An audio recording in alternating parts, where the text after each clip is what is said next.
დიდი სიამოვნებით მოვიკითხავ მთელ ლაგოდეხის რაიონს, განსაკუთრებით მოვიკითხავ აფენის მოსახლეობას, მე თვითონ აფენიდან ვარ და მოვიკითხავ დიდი სიყვარულით ლია და ოთარი მჭედლიძეებს. ბოლოს ვიყავი 2014 წლის 15 ნოემბერს ვიყავი ლაგოდეხში. ცვლილება არის რა მხრივ? ვერ გეტყვი რა ვიცი. ძალიან მიჭირს ამ თემაზე ლაპარაკი, მაგრამ ფაქტი ჯიუტია. ლაგოდეხი მკვდარია. იყო მკვდარი 2003-შიც, არის მკვდარი დღესდღეობითაც. ლაგოდეხი თვითონ ხალხმა, თუ ხალხი არ შეიცვალა, თუ ხალხმა თავიანთი მიმართულება არ შეცვალეს, ერთეული პიროვნებები ვერაფერს ვერ უზავს, ვერც ლაგოდეხს, ვერც საქართველოს. აი შეიცვალოს ერთმანეთთან მიდგომა. გინდაც აი ნუ ელოდებიან სხვისგან გაკეთდეს რაღაც. გამოვიდნენ თვითონ. არ არის შრომა სირცხვილი. არ არის შრომა. აი ზუსტად ვიყავი იმ დღეს ლაგოდეხში მიმდინარეობდა დასუფთავება სასაფლაოს მიმდებარე ტერიტორიაზე, საბედნიეროდ თუ საუბედუროდ ვერ გეტყვით, სასაფლაოზე ვიყავი ლაგოდეხში.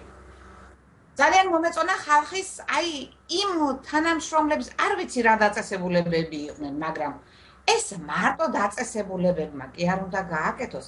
ეს თვითონ ხალხმა. აი რატომ ყრი პირველ რიგში? კარგი, თუ ყრი, როცა არის ესეთი რაღაც გამოსვლა, გადი შეუერთდი. აი არ ვიცი და საღამოს 5 საათის მერე ლაგოდეხი უკვე ლაგოდეხი აღარ იყო. ლაგოდეხი იყო ჩამქრალი. მკვდარი რასაც ქვია. აი თითეული ბინძური სიტყვა ამოშვებული გინდაც დაწერილი. ეს მიუთითებს თვითონ პიროვნების კულტურას. ლანძღვაგინებით არაფერი არ კეთდება.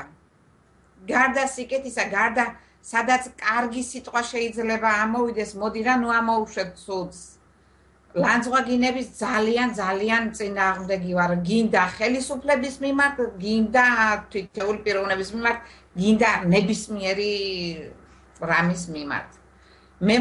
მე მოუწოდებდი ყველას ცოტა თავი შეიკავონ.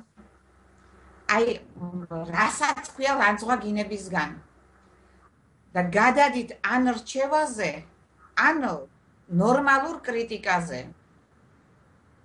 აი ამას ვურჩევდი ყველას, დიდს და პატარას.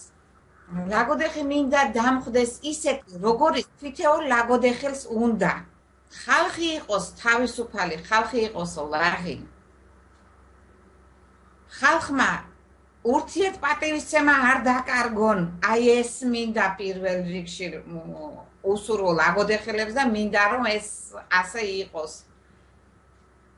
და მინდა რომ აი გაბრწყინებული დავინახო, არ მინდა ის მომტირალი სახეები, ნაღვლიანი სახეები არ მინდა რომ დავინახო ლაგოდეხში. იცით, მე მგონი ყველასთვის გულსატკენია გვერდით რომ ვიღაცას უჭირს და ხედავ. მე ეს ყველაზე დიდ ტკივილად მიმაჩნია.